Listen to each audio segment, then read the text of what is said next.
In this video, we're going to talk about how to farm materials in Diablo 3. So as you might know, the crafting materials, all of these basically are some of the best way to get gear in Diablo 3. And that is of course by using the cube for recipe 2 and 3. So you have the reforging and the upgrading wares. And for instance, for the recipe 2, of course, you need all the bounty materials and you also need Forgotten Souls. And for recipe 3, you need Death's Breath, usable parts, Arcane Dust, and Veil Crystals. So in this video, I'm going to show you the best way to get all these materials so you can craft even more when you're playing this game. Now, the best method, hands down, for getting all the materials is bounties. If you do these bounty caches on T16, you will get all of these bounty materials and you also get a good amount of all the crafting materials down here. Now, that being said, of course, you don't only want to do bounties. Bounties only give these materials and you get nothing else from them. There are other things we still want to get, right? We want to get Paragon Punch. We want to do greater so we can upgrade our main gems. We also want to get greater with keys. So how to get all of that? Let me show you. So for instance, if we open this bounty cache here, you can see you get all the materials. So you get 22 of each of the material, and you also get somewhere between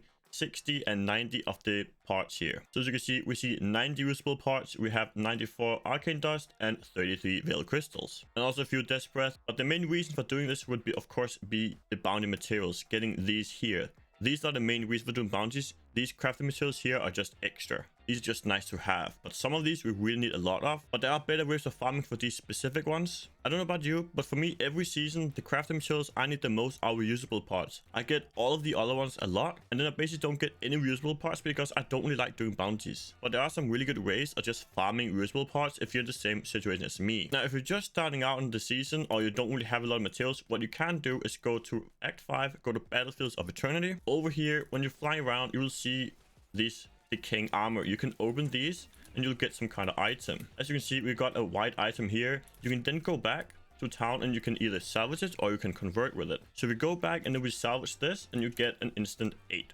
reusable parts. So if you're very early in the season, you can do this. However, if you're like me and you have a lot of the other materials, like I have a lot of Veil Crystals, I'm going to show you how I found this many. You can actually use to convert. If you look at our cube on page 7, 8, and 9, you can actually convert the different materials into each other. So for instance, this would make Veil Crystals into either Arcane Dust or usable parts if you put in a common or magic item.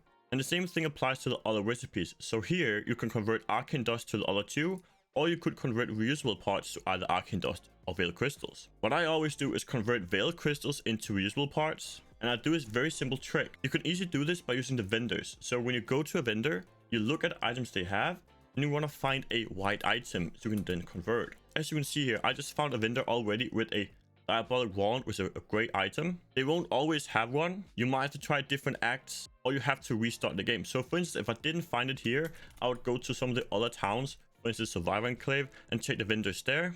And if I checked all the vendors and didn't find a single one, I would then just leave the game, start a new one, and then go check the vendors again. But usually you'll find them within the first couple of vendors. So you can just fill our inventory like this and just go over to the cube and then start converting. So as you can see, we put the white item in, we put page 9 because you want to convert the Veil Crystals into other things, and we have a common item here. We put fill and press transmute. We do it again and you can see I get reusable parts over here. So I basically take 100 Veil Crystals and make it into 100 reusable parts. And this is how I get 90% of my reusable parts every season, because I have a lot of Veil Crystals but I don't get a lot of reusable parts. So make sure you use this tactic as it's really, really good. And the same thing, of course, applies to the other ones. So for instance, you could make Veil Crystals also into Arcane Dust like this. Or if you wanted to, you can also make it from reusable parts. But typically what you'll see most people doing is like I do now. So you make Veil Crystals into reusable parts. But it depends on how many bounties you do. As you can see here, I have a lot of hours in this season. I'm Paragon 3800. I have 245 bounties completed. So I have like 0 materials from doing that. So I need to convert really. So that covers reusable parts and Arcane Dust. You can't really farm the Arcane Dust in a specific way. You can just do the same tactic I just showed you now. Now for the Veil Crystals, which I always get a lot of, how am I getting so many? Well, basically, I just do a ton of rifts and greater rifts. As you can see here, I have a lot of rifts completed already. Basically, I do rifts, and then that gives you a bit of it, but also then the bloodshots, right? So let's say you've done your 3 GRs, as you should do if you're playing efficiently. You then, of course, buy everything you want to from the dollar. And you can see here, we got quite a few just yellow items. We then, of course, salvage them. As you can see, that's 19 Veil Crystals already. So you can easily get hundreds, if not thousands of these per hour just by farming graders. And that's how I've gotten so many, and then I use these Veil crystals to convert to reusable parts really. And it's the same thing for Forgotten Souls. I get all of these from my girders and my normal rifts. Now if you really want to get a lot of these because you have, for instance, a lot of biomaterials but you need Forgotten Souls, what you could do is farm Tier 90s. You could make a quick build that just farm Tier 90s like a minute to a minute and a half, and that would give you a lot of Forgotten Souls. It would of course also give you less XP and then something like a 120 in 2 minutes. But if you just need Forgotten Souls, you can do that. Now the two most important factors in my opinion are the Death Breath and the Grade of Keystones. If you play this game a lot, you're gonna realize you're gonna run out of these really easily. Now the good thing is we recently had a change, so we can now use the follower to help us out with these greatly. So we of course can use the Sage and the Cains. If we look at the 3-piece for the Sage here, you see it doubles the amount of Death Breath that drop, and this also emanates. And the same thing applies to the Cain set, so you can see here when a Grade of Keystones drop, there's a 25% chance for an extra to drop. What you can do is have it on your follower, right? So what I normally do is have 2-piece Cains, I have the boots and the pants, and then for the Sage, I will have the belt and the gloves. As you can see here, we can just get in the 2-piece. But what you can do to get the full effect is of course also have a Ring of Royal Grandeur and put that on your follower.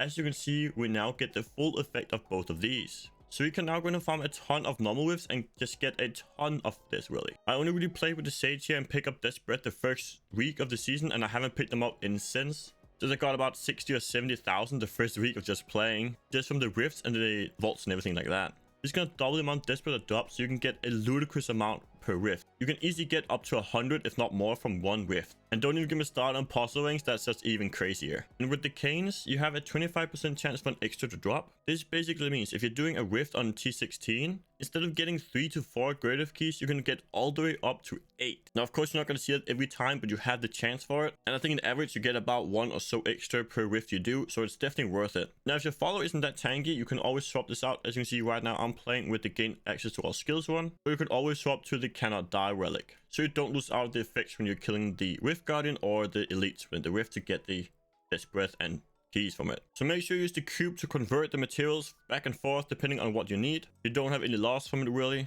Equip your follower with the 2-piece Cains, 2-piece Sage and a Ring of Royal Grandeur to get a ton of Death Breath and Grade of Keystones, and then just start blasting. Now if you want to build for just speed farming Tier 90s for a ton of gear and also primals, make sure to watch this video here. It is one of the best builds in the game. And I'll see you over there. Peace out everyone.